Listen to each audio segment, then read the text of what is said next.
Il est temps de nous pencher sur le trend des marchés. Les bourses européennes ont entamé la dernière semaine de l'année sur une note positive. Les marchés du vieux continent bénéficiant d'un repositionnement des investisseurs inquiets des valorisations élevées du secteur technologique américain. Sur Euronext Bruxelles, Montea a clôturé la séance en tête du BEL 20.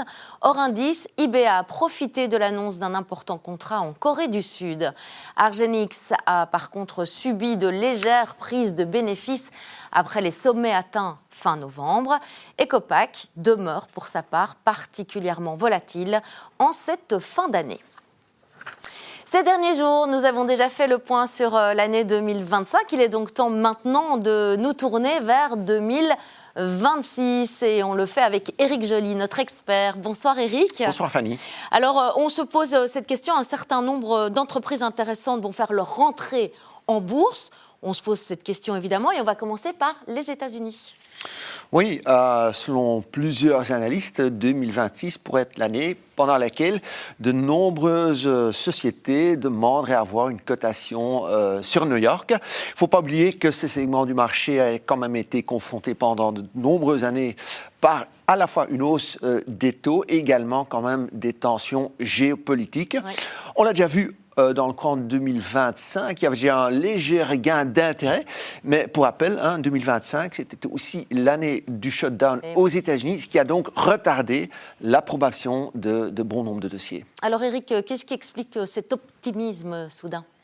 Mais il ne faut pas oublier que pendant des années, les startups, c'est-à-dire les jeunes sociétés, pouvaient se financer de façon relativement simple. Les investisseurs étaient prêts à mettre de l'argent sans pour autant cela devoir passer par une cotation en bourse. Ce qui a permis à ces startups d'obtenir et de réaliser des valorisations de dizaines, voire de centaines de millions d'euros. On peut prendre comme exemple OpenAI. Oui. Aujourd'hui, on constate que tout d'abord, l'argent qu'il faut mettre, il faut plus d'argent. Deuxièmement, que certains investisseurs préfèrent quand même une cotation en bourse, par le simple fait qu'à ce moment-là, ils peuvent acheter et vendre beaucoup plus vite, évidemment. D'accord. Là, on parle beaucoup dans les milieux financiers de SpaceX. Est-ce que l'entreprise est un candidat, justement, à l'introduction en bourse ? Clairement, si ça devait se faire, parce que ce n'est pas tout à fait sûr, on parlerait immédiatement d'une capitalisation boursière entre 1000 et 1500 milliards de dollars, ce qui ferait de SpaceX la plus grande introduction boursière jamais réalisée. Alors, on va peut-être décrire justement les activités de SpaceX.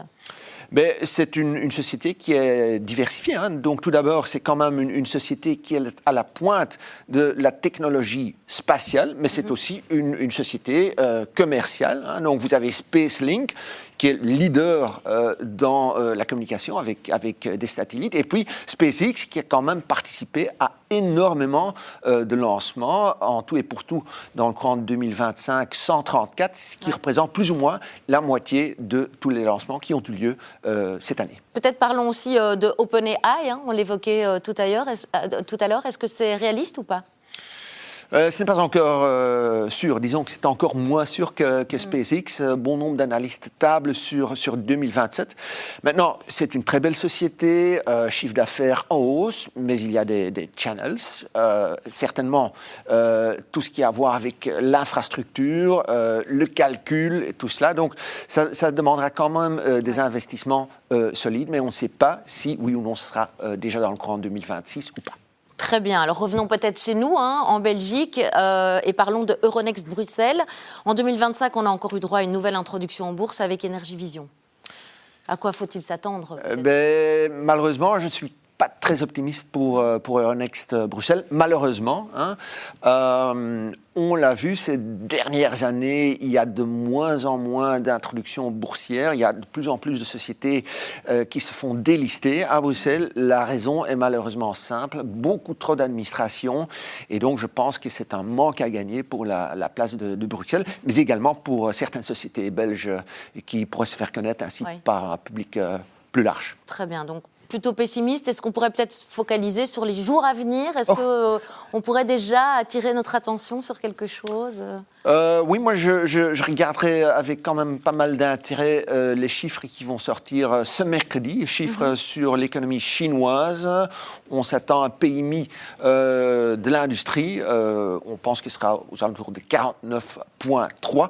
On regardera également le PMI des services, 49,70, mais donc tous les deux, ces chiffres en dessous de la barre des 50, donc pas de croissance en vue. Il est clair que pour l'instant, cette économie chinoise reste drivée par les exportations.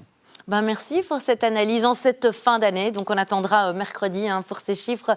Merci à vous, Éric Joly. Je vous souhaite déjà toute belle fin d'année, évidemment, et mes meilleurs vœux, et à tout bientôt, à l'année prochaine en tout cas. C'était le Trends des marchés du jour. Merci de nous suivre.